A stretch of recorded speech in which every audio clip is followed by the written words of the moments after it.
नमस्कार दोस्तों, आप सभी का स्वागत है अन्नपूर्णा क्लासेज में। आप किसी भी एग्ज़ाम की तैयारी कर रहे हो, कंपटीशन एग्ज़ाम की, और अगर आपके मैथ्स आती है तो ये वीडियो आपके लिए बहुत इंपॉर्टेंट होने वाला है। आपके सामने जो क्वेश्चंस दिख रहे हैं हम उनको डिस्कस करने वाले हैं। आपको अधिकतर के एग्जाम में ऐसे क्वेश्चन देखने को मिलेंगे। आपको एक नंबर दे दिया जाएगा, आपको पूछा जाएगा कि उसके गुणनखंडों की संख्या क्या होगी, या उसके गुणनखंड जो होंगे उनमें कितने सम होंगे, कितने विषम होंगे, उसमें अभाज्य गुणनखंड कितने होंगे, उनके गुणनखंडों का योग कितना होगा, और उनके गुणनखंडों में कितने पूर्ण वर्ग, मतलब कितने तो परफेक्ट स्क्वायर होंगे और कितने परफेक्ट क्यूब होंगे। तो इन सब क्वेश्चन को आज हम यहाँ डिस्कस करने वाले हैं, तो बनिए रहेगा लास्ट तक। ये वीडियो आपके लिए बहुत हेल्पफुल होने वाला है। 180 के गुणनखंडों की संख्या होगी। देखो, जब भी आपको कोई एक नंबर दिया हो और आपको उसके गुणनखंडों की संख्या पूछे है ना, तो आपको सबसे पहले तो उसका क्या करना है, उसका आपको प्राइम फैक्टराइजेशन करना है, उसके अभाज्य गुणनखंड निकालने हैं। ठीक है, तो अभाज्य गुणनखंड कैसे निकालते हैं? 180 लिख दिया हमने। 180 में सबसे छोटी संख्या किसका भाग जाता है? 2 का। तो कितनी बार जाएगा? 90 का। वापस 90 में 2 का भाग जाता है तो कितनी बार जाएगा? 45 बार। वापस कितनी बार जाता है? 45 में 2 का नहीं जाएगा, 3 का जाएगा। कितनी बार जाएगा? 15 बार। वापस 3 का जाएगा कितनी बार? 15 में 3 का भाग 5 बार। फिर क्या आएगा? 5 बार जाएगा लास्ट में, और 1 आ जाएगा। तो ये जो अभाज्य गुणनखंड है इसको हम क्या लिख सकते हैं? 2 इंटू 2 इंटू 3 इंटू 3 इंटू 5। मतलब इनको मैं क्या लिख सकता हूँ? 2 की पावर 2 इंटू 3 की पावर 2 इंटू 5। तो देखो, अब आपको नंबर ऑफ फैक्टर निकालना है ना, नंबर ऑफ फैक्टर। ठीक है, मतलब टोटल गुणनखंडों की संख्या। तो आपको कुछ नहीं करना है, जो ये पावर दिख रही है ना, देखो 2 की पावर में पावर कितनी है? 2। तो आपको कुछ नहीं करना है, इसमें 1 ऐड कर लीजिए। ठीक है, और मल्टीप्लाई कर का निशान लगा दीजिए। अब देखिए आगे आइए, 3 की पावर 2 है, तो 3 की पावर 2 है ना, तो 2 में यहाँ पे भी क्या कर दीजिए? 1 ऐड कर लीजिए, और वापस मल्टीप्लाई का साइन लगा दीजिए। अब देखो 5 की पावर कितनी है? 1 है, तो आपको क्या करना है? इस 1 में 1 ऐड कर लीजिए। अब देखो इसको सोल्व कर लीजिए, कितना आ जाएगा? 2 + 1 3 इंटू 3 इंटू 2। ये 3 इंटू 3 इंटू 2, तो ये कितना आ जाएगा? 3 इंटू 3 9, 9 2 = 18। तो यहाँ 180 के नंबर ऑफ फैक्टर कितना है? 18, और ये क्या हो जाएगा हमारे पास? इसका आंसर हो जाएगा। ठीक है, अब अगला क्वेश्चन देखिएगा। यह हम डिस्कस करते हैं क्वेश्चन 2, कि अगर हमें इसके इवन इवन फैक्टर, इवन मतलब सम फैक्टर, सम गुणनखंड निकालने हो तो क्या करेंगे? तो देखो, सम निकालने के लिए हमें कुछ नहीं करना। 180 के हमें सम फैक्टर निकालने हैं ना, तो इसमें आप सबसे पहले क्या, 2 कॉमन ले लीजिए। अगर इससे मैं 2 कॉमन ले लेता हूँ तो ये क्या बन जाता है मेरे पास? 90। 2 कॉमन ले लेता हूँ तो क्या, तो अब आप इसके 90 का आप प्राइम फैक्टर करिए, तो ये क्या आ जाएगा हमारे पास? 90 का 2, फिर कितना? 45 बार जाएगा, फिर 2, फिर कितना बचे? क्या, सॉरी, ये 3 3 का भाग जाएगा ना 45 में, तो क्या बच जाएगा? 15। वापस 3 का भाग जाएगा तो कितना बचेगा? 5 5, सॉरी। तो इसके प्राइम फैक्टर क्या निकल के आया हमारे पास? 90 के 2 इंटू 3 इंटू 3 इंटू 5। तो इसको क्या लिख सकता हूँ मैं? 2 की पावर 1, 3 की पावर 2 और 5 की पावर 1। ठीक है, तो ये क्या आएगा अब हमारे पास? अब देखो, अब इसके नंबर ऑफ फैक्टर निकालना है ना, नंबर ऑफ फैक्टर। तो वही चीज, 2 की पावर में पावर कितनी? 1 है, तो 1 में 1 ऐड कर लीजिए। मल्टीप्लाई 3 की पावर में पावर की, 3 की पावर कितनी है? 2, तो 2 में 1 ऐड कर लीजिए, 2 + 1। मल्टीप्लाई 5 की पावर में 1 पावर कितनी है? 1, तो इसमें 1 में 1 ऐड कर लीजिए। ये क्या बना हमारे पास? 2 इंटू 3 इंटू 2, तो कितना हो जाएगा? 2 3 = 6, 6 2 = 12। मतलब सम गुणनखंडों की संख्या कितनी है? इवन फैक्टर कितने हैं 180 के? 12। ठीक है, और इसी तरह अगर हमें यहाँ क्वेश्चन 3 अगर ओड फैक्टर पूछ लेता, तो देखो ओड फैक्टर पूछता ना, तो कुछ नहीं करना हमें। टोटल कितने निकले थे हमारे पास? 18। इवन कितने निकले हमारे पास? 12। तो ओड कितने हो जाएंगे? जो 18 में से, ये तो कितने थे टोटल? ये क्या थे? इवन मतलब सम। ये तो कुल थे और ये सम थे, तो टोटल में से इवन माइनस कर लीजिए, 6 निकल के आ जाएंगे, और ये क्या हो जाएगा हमारे पास? इसका आंसर हो जाएगा, और ये क्या हो जाएंगे? ओड फैक्टर हो जाएंगे। ठीक है, एक क्वेश्चन और डिस्कस करते हैं हम, ताकि आपके जो ये 3 क्वेश्चन है और क्लियर हो जाएंगे। देखिए, अब हम एक नंबर ले लेते हैं 120। 120 की टोटल नंबर ऑफ फैक्टर कितने हो जाएंगे? तो सबसे पहले तो आप किसका क्या करिए? प्राइम फैक्टराइजेशन कर दीजिए। तो कितना? 120 किससे डिवाइड जाएगा? सबसे छोटी संख्या 2 से, कितनी बार जाएगा? 60 बार। फिर 2 से करिए, कितनी बार जाएगा? 30 बार। फिर 2 से भाग देंगे, कितनी बार जाएगा? 15 बार। फिर कितना, 2 का नहीं जाता, 3 का जाएगा, कितनी बार जाएगा, 5 बार। फिर किससे जाएगा, 5 बार, एक बार। तो देखिए इसकी प्राइम फैक्टराइजेशन क्या बनेंगे हमारे पास, 2 × 2 × 2 × 3 × 5। तो क्या लिख सकता हूँ मैं इसको, 2 की पावर 3 × 3 की पावर 1 × 5 की पावर 1। अब देखिए टोटल नंबर ऑफ फैक्टर निकालने हैं ना, तो मैंने आपको क्या बताया था, इसकी पावर में 1 जोड़ लीजिए, तो क्या हो जाएगा 3+1। 2 की पावर में कितनी है, 3, तो 3+1 इंटू 3 की पावर में पावर कितनी, 1, तो यहाँ क्या पावर में 1 जोड़ लीजिए। जितने भी फैक्टर है सबकी पावर में 1 जोड़ लीजिए आप, तो 1+1, ये 5 वाला। तो ये क्या बन के आ गया हमारे पास, 4 × 2 × 2, तो ये कितना हो जाएगा, 4 दूनी 8, 8 दूनी 16। तो टोटल 120 के फैक्टर कितने निकल के आए हमारे पास यहाँ, 16। अब देखिए अगर यहाँ हमारे को इवन फैक्टर निकालना है, इवन मतलब सम फैक्टर निकालने हैं कि इसके फैक्टर में कितने, 16 जो फैक्टर निकले हैं ना, इसमें सम कितने होंगे, मतलब इवन कितने होंगे। तो कुछ नहीं करा, मैंने आपको क्या बोला था कि 2 कॉमन ले लीजिए। तो देखो जब 120 में से अगर मैं 2 कॉमन लूंगा तो ये क्या हो जाएगा हमारे पास, 2 × 60, ये लिख सकता हूँ ना मैं। तो 60 के आप क्या कर दीजिए, प्राइम फैक्टराइजेशन कर दीजिए। तो 2 से डिवाइड किया कितना आया, 30, फिर वापस 2 से डिवाइड किया कितना आया, 15, फिर वापस 3 से डिवाइड किया कितना आया, 5, और ये क्या आया, 5। तो इसको क्या लिख सकता हूँ मैं, इसको 60 की प्राइम फैक्टराइजेशन क्या हो जाएगा हमारे पास, 2 × 2 × 3 × 5। तो इसको क्या लिख सकता हूँ, 2 की पावर 2 × 3 की पावर 1 × 5 की पावर 1। तो देखो ये क्या हो जाएगा, पावर में 1 जोड़ लीजिए, तो 2+1 मल्टीप्लाई में 1+1, वापस मल्टीप्लाई में 1+1, कितना हो जाएगा ये, 3 × 2 × 2, 3×2 = 6, 6×2 = 12। ठीक है, 3 दूनी 6, 6 दूनी 12। तो इवन फैक्टर कितने निकल गया है, 12। अब देखिए अगर हमें ओड पूछ ले तो ओड कैसे, सिंपल निकाल लीजिए। देखो टोटल कितने थे, 16, इवन कितने निकले हमारे पास, 12। तो टोटल ओड कितने हो जाएंगे, 4, और ये क्या हो जाएगा हमारे पास, इसका आंसर हो जाएगा। ठीक है, तो होप आपके क्लियर हुए होंगे कि total number of factor, even factor और ओड फैक्टर कैसे निकाले जाते हैं। देखिए यह एक चीज और मैं दिखा दूं, अगर आपको ओड फैक्टर निकालने हो ना, तो उसका एक तरीका वो ये भी है कि जो टोटल हमने जैसे 120 का निकाला था, तो ये फैक्टर आए थे ना 120 के, तो यहाँ क्या करें, आप इसको इग्नोर मार दीजिए, इसको इग्नोर मार दीजिए। फिर क्या करते हैं हम कि 3 की पावर 1 थी और 5 की पावर 1 थी, तो यहाँ क्या होता है, 1+1 मल्टीप्लाई में 1+1, तो ये कितना आता है हमारे पास, 2 × 2, तो ये क्या हो जाता, 4। ये तो आया।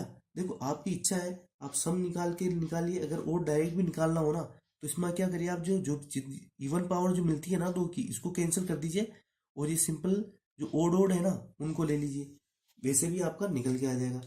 ठीक है, जैसा आपको सूटेबल लगे वैसा आप कर सकते हैं। देखिए अब हम डिस्कस करते हैं कि अभाज्य गुणनखंडों की संख्या और गुणनखंडों का अगर योग पूछ ले तो वो कैसे निकालेंगे। तो देखिए 180 के फैक्टराइजेशन हमने किए थे, तो 180 के फैक्टर क्या निकले थे हमारे पास, 2 की पावर 2, ठीक है, 3 की पावर 2 इंटू 5। तो यहाँ आपको कुछ नहीं करना, प्राइम फैक्टराइजेशन अभाज्य गुणनखंडों की संख्या पूछिए ना, मतलब प्राइम फैक्टर की नंबर पूछिए। तो देखो 2, 3, 5 प्राइम ही तो है, तो आप क्या करिए, केवल इनकी पावर्स को जोड़ दीजिए, मतलब ये क्या हो जाएगा, 2+2+1 = 5, और ये क्या हो जाएगा हमारे पास, इसका आंसर हो जाएगा। मतलब प्राइम फैक्टराइजेशन आप करते हैं ना, तो केवल उनकी पावर को ऐड कर लीजिए, वो क्या हो जाएगा आपके पास प्राइम फैक्टर्स निकल, नंबर ऑफ प्राइम फैक्टर्स हो जाएंगे, और अभाज्य गुणनखंडों की संख्या हो जाएगी। अब देखिए, अब ये क्वेश्चन देखिएगा, इंपॉर्टेंट है, 180 के गुणनखंडों का योग कितना होगा। तो देखिए इसकी प्राइम फैक्टराइजेशन कितना निकल के आया था हमारे पास, 2 की पावर 2 इंटू 3 की पावर 2 इंटू 5 की पावर 1। तो अब आपको यहाँ कुछ नहीं करना है, देखो ये आपको 2 की पावर 0 से स्टार्ट करना है, 2 की पावर 0 प्लस 2 की पावर 1 प्लस कहाँ तक चला है ये, 2 की पावर 2 तक है ना, तो इस 2 की पावर 2 तक आपको चलना है। फिर आपको क्या करना है, मल्टीप्लाई, सेम यही चीज करनी है कि जो भी दे रखा हूँ बेस, इसको 0 से स्टार्ट करना है, 3 की पावर 0 प्लस 3 की पावर 1 प्लस 3 की पावर 2। अब देखिए अब ये नेक्स्ट क्या आ रहा है, 5 की पावर 1, तो आपको कहाँ से स्टार्ट करना है, 5 की पावर 0 से लेके 5 की पावर 1 तक दे रखा है, तो यहाँ तक चलना है। अब इसको सोल्व कर लीजिए, ये कितना हो जाएगा आपके पास, 2 की पावर 0 कितना होता है 1, ये क्या हो जाएगा 2, और ये क्या हो जाएगा 4 इंटू ये क्या हो जाएगा आपके पास 1 + 3 + 9, इधर क्या हो जाएगा 5 की 0, देखो किसी की भी नंबर के ऊपर पावर 0 होना तो वो क्या हो जाता है 1 1, यहाँ प्लस कर देना, सॉरी, ठीक है। 1 प्लस ये कितना हो जाएगा 5, तो ये क्या आ जाएगा हमारे पास 1 2 4 कितना हो जाएगा 7 इंटू ये क्या हो जाएगा 13 इंटू 6, तो ये क्या आ जाएगा 7 × 42, 42 इंटू 13, इसको सोल्व कर लीजिए, 13 दूनी 26 का 6 हासिल ऊपर 2 52, और ये कितना हो जाएगा 546, और ये क्या हो जाएगा हमारे पास इसका आंसर हो जाएगा। मतलब 180 के फैक्टर्स का जो सम होगा वो कितना निकल के आएगा हमारे पास यहाँ 546। होप आपके ये भी क्लियर हुआ होगा कि कोई भी नंबर दे दे उसके फैक्टर्स का सम पूछे तो वो भी कैसे निकालते हैं, ठीक है। 21,600 के कितने गुणनखंड पूर्ण वर्ग परफेक्ट स्क्वायर होंगे, मतलब 21,600 के कितने जो फैक्टर्स होंगे ना वो परफेक्ट स्क्वायर होंगे, ये हमको पूछा है। तो देखो कुछ नहीं करना, यहाँ पे भी आपको क्या करना है, सबसे पहले 21,600 है ना, इसका प्राइम फैक्टराइजेशन कर दीजिए, ठीक है। प्राइम फैक्टराइजेशन इसका कर देते हैं, 2 का भाग लगेंगे, कितनी बार जाएगा ये 10,800, फिर 2 का भाग लगाओ कितनी बार जाएगा 5,400, फिर वापस 2 का भाग लगाओ कितनी बार जाएगा 2,700, वापस 2 का भाग लगाइए कितनी बार जाएगा 1,350, फिर वापस 2 का भाग लगाइए कितनी बार जाएगा 675। अब कितने का भाग जाएगा 3 का भाग जाएगा, 2 का भाग नहीं जाएगा, कितनी बार जाएगा 225 बार, वापस 3 का भाग जाएगा कितनी बार जाएगा 75 बार, फिर वापस 3 का भाग जाएगा कितनी बार जाएगा ये 25 बार, ठीक है। फिर वापस 5 का भाग जाएगा 5 बार, फिर ये 5 1, तो देखो ये कितना आया हमारे पास 2 की पावर कितनी है 5, 3 की पावर कितनी है 3, और 5 की पावर कितनी है 2। तो देखिए अब आपको कुछ नहीं करना, ये जो भी दे रखा है ना इसको देखो 2 की पावर 5 है तो एक चीज देखना 2 की पावर 2, आप इसको ऐसे लिख दीजिएगा।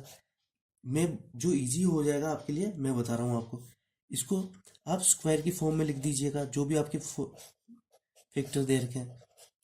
अब देखो अब यहाँ 2 की पावर 5 है तो 2 की पावर 2 के ऊपर मैं कितनी पावर ला सकता हूँ 2 ला सकता हूँ ना, रिमेनिंग कितना बचेगा 2 बचेगा। इस चीज को मैं ऐसे भी तो लिख सकता हूँ कि इसके स्क्वायर के ऊपर कितनी पावर और आ सकती है पॉसिबिलिटी, तो कितनी 2 की पावर 2 आएगी ना। अब देखो 3 की पावर 3 यहाँ है तो ये 3 की पावर 2 देगी, तो क्या यहाँ 1 ही पॉसिबल, और साथ में कितना एक 3 और आ जाएगा, ये इग्नोर कर सकते हो। वापिस 5 की पावर 2 दे रही तो इसको क्या सिंपल सम में ये लिख सकता हूँ। तो केवल आपको क्या स्क्वायर की पावर्स देखनी है, तो ठीक है यहाँ कितनी है ये 2 का स्क्वायर पूरा ना, इसकी पावर कितनी है 2 है, तो कुछ नहीं करना 2 में 1 ऐड कर लीजिए, ठीक है। इधर देखिए 3 का स्क्वायर की पावर कितनी है 1 है, ये जो है ना आप इसको इग्नोर मार सकते हो, ठीक है। जो भी रिमेनिंग बच रहा है ना स्क्वायर को छोड़ के उसको आप इग्नोर मार दीजिए। इधर क्या बन रहा है हमारे पास 3 के स्क्वायर की पावर कितनी आ रही है 1, तो यहाँ 1 + 1 हो जाएगा। इधर सेम यही 5 का स्क्वायर की पावर कितनी आ रही है 1, तो ये क्या हो जाएगा 1 + 1 हो जाएगा। अब देखिए ये क्या है 3 × 2 × 2, तो ये क्या है 3 × 2 = 6, 6 × 2 = 12, और ये क्या हो जाएगा हमारे पास इसका आंसर हो जाएगा। मतलब 21,600 के परफेक्ट स्क्वायर के गुणनखंड में परफेक्ट स्क्वायर कितने होंगे 12 होंगे, और ये क्या हो जाएगा हमारा आंसर हो जाएगा। देखो एक चीज बताओ, इसको 2 की पावर 5 को मैं क्या लिख सकता हूँ, मैं 2 का स्क्वायर 2 × 2 लिख सकता हूँ ना। तो मेरे को तो केवल ये जो परफेक्ट स्क्वायर निकाल रहे हैं ना हम, तो परफेक्ट स्क्वायर की पावर ही चाहिए मुझे, और दूसरे से और कोई मतलब नहीं है। अगर यहाँ देखो 2 की पावर 6 होती, ठीक है, 2 की पावर 5 की जगह अगर 2 की पावर 6 होता तो मैं क्या लिख सकता था यहाँ 3 लिख सकता था ना, लेकिन 3 नहीं था, यहाँ पावर 5 ही थी, तो मुझे केवल स्क्वायर के 2 पेयर ही मिलेंगे, ठीक है। इसी तरीके से 3 की पावर 3, तो इसको क्या लिख सकता था मैं, लिख सकता हूँ मैं 3 की पावर 2 × 3 लिख सकता था ना, तो ये तो यहाँ पावर 1 ही है, लेकिन इसको तो इग्नोर मार सकते हैं। हमको क्या चाहिए केवल 3 का स्क्वायर की पावर कितनी बन सकती है, तो वो कितनी बन रही है केवल 1 ही बन रही है यहाँ, ठीक है। अब देखते हैं परफेक्ट क्यूब कैसे निकाले जाते हैं। अब देखिएगा 21,600 के कितने गुणनखंड परफेक्ट क्यूब होंगे। देखो अभी तो हमने क्या निकाला था परफेक्ट स्क्वायर, अभी क्या निकालते हैं परफेक्ट क्यूब। देखो फैक्टर तो हमको पता है कि 21,600 के फैक्टर क्या निकल के आएंगे हमारे पास 2 की पावर 5 × 3 की पावर 3 × 5 की पावर 2। तो देखिए अब सीधा से यहाँ कुछ नहीं करना, अब आपका फंडा यहाँ क्लियर हो जाएगा। आपको इस फॉर्म में लिखना है 3 की पावर परफेक्ट क्यूब चाहिए ना हमारे को, तो देखो 2 की पावर क्यूब, यहाँ परफेक्ट पावर कितनी बन सकती है केवल 1 ही तो बन सकती है, साथ में क्या आ जाएगा 2 की पावर 2, तो इसको तो हम इग्नोर मार सकते हैं क्योंकि इसका कोई यूज ही नहीं है। अब 3 की पावर 3 कितना पॉसिबल है, केवल एक ही पॉसिबल है, ठीक है। और एक चीज बताओ, यहाँ 5 की पावर 2 आ रही है तो 5 की पावर क्यूब तो इम्पॉसिबल है ना, तो इसको तो यहाँ वैसे नेग्लिजिबल हो जाएगा ये चीज। तो अब देखो 2 की पावर क्यूब में कितनी पावर आ रही है हमारे पास 1, तो इसको क्या लिख सकता हूँ मैं 1+1। अब 3 की पावर 3 मतलब 3 के क्यूब में कितनी पावर आ रही है 1 आ रही है, तो ये भी क्या हो जाएगा हमारे पास 1+1। तो ये क्या हो जाएगा हमारे पास 2 × 2, तो ये क्या आंसर आ गया 4। और ये क्या हो जाएगा हमारे पास, इसका आंसर हो जाएगा मतलब 21,600 के केवल 4 फैक्टर ऐसे होंगे जो परफेक्ट क्यूब होंगे, ठीक है। होप तो आपके यहाँ फंडे क्लियर हुए होंगे कि ये क्वेश्चन करते कैसे हैं, ठीक है। फिर भी अगर आपके कोई डाउट रह गया हो तो प्लीज़ कमेंट बॉक्स में डाल दीजिएगा, वो आपके डाउट क्लियर कर दिए जाएंगे, ठीक है। तो मिलते हैं नेक्स्ट वीडियो में नए टॉपिक के साथ, तब तक के लिए धन्यवाद।